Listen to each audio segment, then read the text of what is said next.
Alright guys, welcome back to our zombies tier list. This is part 2. If you haven't watched part 1, there will be a card in the top right now that will take you back to part 1 so you can get caught up to where we were.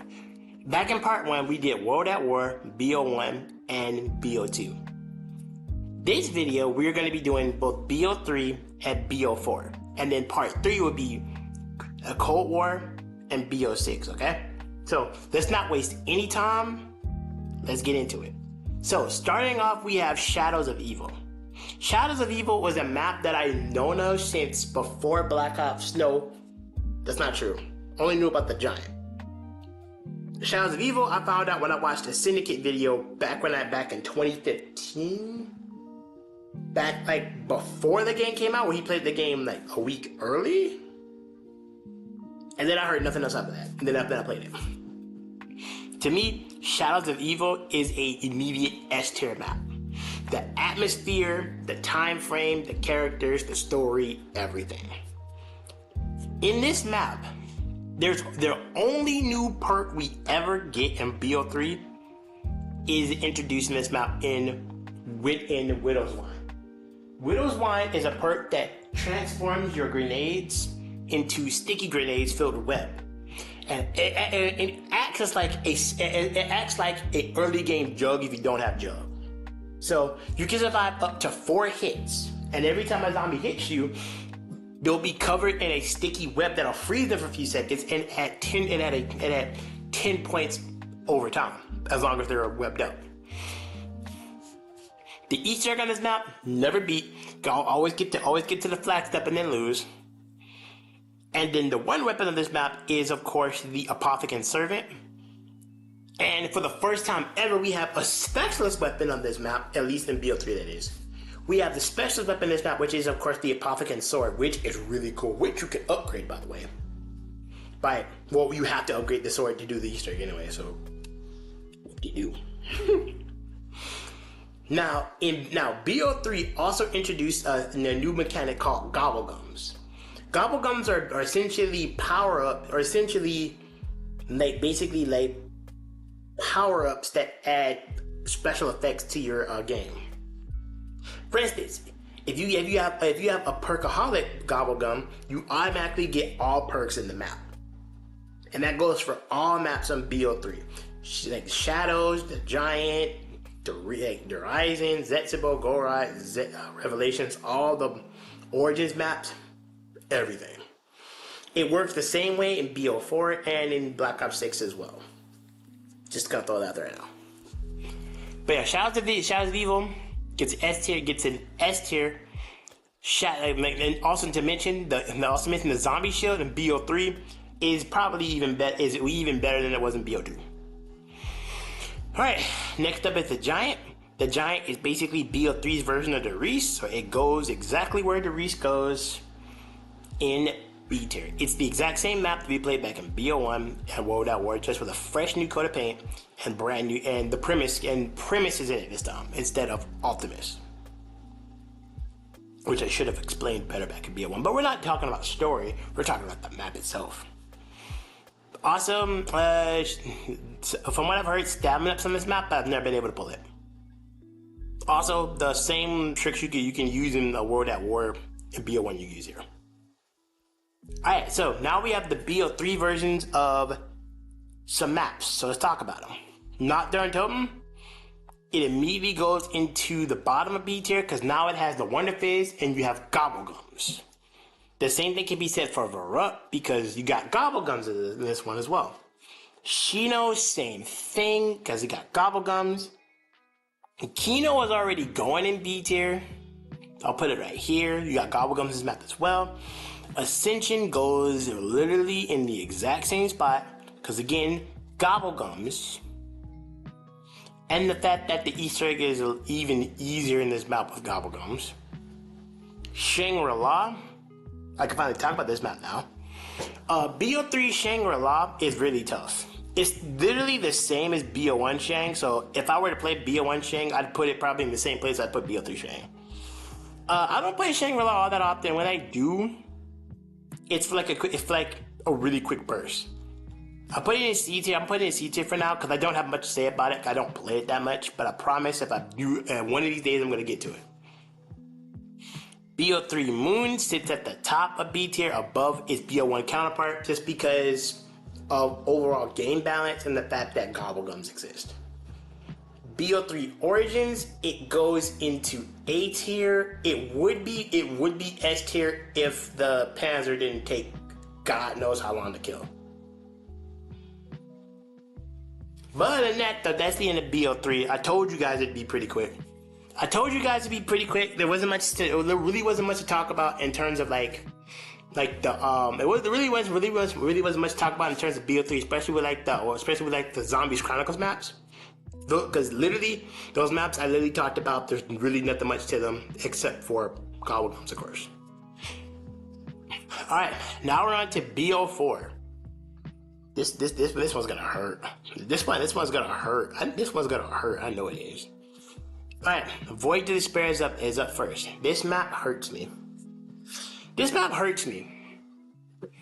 Because it's a map that's set on the Titanic, but the events that take place on this map don't really matter because in the end, the Titanic still sinks in the end.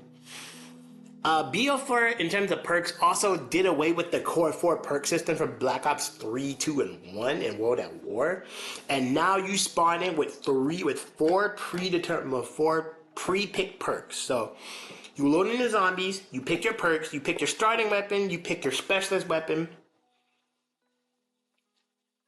and then you go. And whatever perks you picked will be at the four locations for you to pick up. Also, Voyage of Despair starts, the Chaos is the first map of the Chaos story. Technically speaking, it's Dead of the Night, but we'll talk about Dead of the Night a little bit. The wonder weapon of Voyage is the Kraken. And there are many ways you can upgrade the Kraken. You get the Lightning Kraken, the Toxic Kraken, and the Ice Kraken, and I think the Fire Kraken? I don't remember, it's been a while. But I'm gonna be honest, I'm putting Voyage of Despair in D. I don't really like this map, and I have not gone back to try this Easter egg in months, because I'm afraid to do it. It's unfortunate. But the same can't be said for 9. 9 immediately goes into A, because 9 is awesome. You are in a Greek arena, you are in a Roman arena, or Greek arena, and you literally can explore the 4 temples of the 4 gods. You got Odin, Danu, Zeus, and Ra. Danu being, I think, the Irish god. Odin being the Viking god, Zeus from Greece, and Ra from Egypt, obviously. 9 is awesome. 9 is awesome because this map introduces us to zombie tigers, and the boss zombie and the super boss of the Easter egg on 9 is literally a war elephant. I'm not joking. You literally have to fight an elephant. I haven't done this Easter egg fully myself, but one of these days I plan on doing it. One of these days I plan on doing it. Here's another map that hurts me. Blood of the Dead. Blood of the Dead is a remake of Mob of the Dead. It is the first map of the Ether storyline. I don't think this map is D tier, but it does not do Mob of the Dead justice. It goes into C tier. It goes at the very bottom of C tier just because the story of Blood of the Dead with Rick Toppin and giving his blood up to save the other members of Premise. That's what levels this map up. Other than that, this map hurts. The Wonder Weapon is still the same as it was back on Mob of the Dead. Still the Blender Gat. You can upgrade it to the Acid Gat again, and there's an even better upgrade called the Magma Gat, which you can upgrade it to, which makes it even better. Unfortunately, I used to think that Blood of the Dead was down here in D tier. I thought it was terrible, but it's warmed up. I warmed up to it. It's at least C tier. It's an honest misstep in my opinion. All right, Classified. Classified is a remake of 5 from BO1. Classified stars the alternate version of Ultimus Crew. There's actually two Ultimus Crews in this map. One that you play as, and one from the Events of Moon for BO1. Don't ask, this is what happens. Classified to me is a really good map. I think Classified and 9 are my 2 most played maps, to be honest with you. So for that reason, Classified, I'll put it at the I'll put it at the bottom, I'll put it right next to its older counterpart in B tier, but I'll put it behind 5, just because I like 5 a lot more than Classified.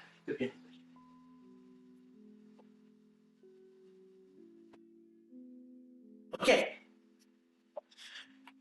Dead of the Night is next. Truth be told, I don't have much to talk about when it comes to Dead of the Night. I don't play this map this much. This map confuses me. I'm gonna put this map into B tier for now. I'm gonna put this map into B tier just because I don't have much to say about Dead of the Night. I don't play this map all that much. Excuse me. When I do, I am confused as to what I'm supposed to be doing. I don't know how to get the Pack-a-Punch. I don't know how to get the Pack-a-Punch, and I just don't know how. And again, I don't play this map very often, if at all. The same thing can be said for Ancient Evil. I don't play Ancient Evil all that much, but when I did, I at least learned how to Pack-a-Punch. Ancient Evil is a really cool map. It's set in the Greek city of Delphi, and then you take literal Pegasus to another part of the map where there are dead, gigantic king serpents all across. You get to run around their bodies and whatnot. Pack-a-Punch is there. You gotta do a quest to free 2 birds from their captivity to get Pack-a-Punch and whatnot. And then you can teleport back to the main map to complete the side quest, to complete the Easter egg, which I heard is a pretty good Easter egg. I haven't done it myself. Ancient Evil will go to tippy-top of B. We'll bring Call the Dead of Night down to C. No, not D. Down to C at least. A few more maps, and then we're done with this section with this video. Alpha Omega and Togder Totem. Where's that at? Okay, that's what I was talking about. Ancient Evil brings the Chaos in the story to a close, and it will not be brought up again. We have Alpha Omega, which is a remake of this map right here, Nuketown Zombies. Alpha Omega, I've survived 30 rounds on this map. The wonder weapon of this map is, of course, the Ray Gun Mark II. I can't talk about everything. I can't talk about the wonder weapons on Dead of the Night and Ancient Evil because I haven't gotten them. I could talk about 9 and Voyage because I've gotten those, but you know what I mean. You know what I mean. Alright, Alpha Omega hurts me. Could have been a good map, but it's not, unfortunately. It's not that fun. Like, it's a simple map to get around, but it's just not fun to play with the toxic crawlers. I'm gonna put Omega at the bottom of D tier. It's unfortunate because I like Nuketown Zombies, but Alpha Omega, no. And plus, I still have not found a way. I still have not gotten the Ray Gun Mark II in this map anyway. Alright, Togder Totem. Togder Totem. This map brings it into the old storyline of Black Ops 1, World at War, Black Ops 1, and Black Ops 2 and 3. This hurts. Togder Totem is the reason why I like Call of the Dead. Because the layout for Togder Totem is practically the same. It's practically the same. You go through the same areas in the same way you did back in a literal Call of the Dead. Except it's during the day, there's no fog, and there's an introduction of the Golden Pack-a-Punch. And speaking of which, this map has 2 wonder weapons in the Wonder Waff and the Tundra Gun instead of the Thunder Gun. Yeah, very original. Like Togder Totem, it's a good map, but it's not as good as like Call of the Dead. But the story of it really hits home because it's the end of the old storyline from World at War to Build. So for that matter, I'm gonna put Todd der Toten in B tier, but behind Town. I enjoy Town way more than I do Todd der Toten. Story and all, which hurts to say out loud. Alright, ladies and gentlemen, only 2 more games to go. I'll see you guys in part 3 where we put this video to rest. Thank you guys for watching part 2. I'll see you guys in part 3 coming up shortly for you. Coming up shortly for me, but for you guys, probably another week or 2, probably, depending on how long it takes me to edit this. But see ya.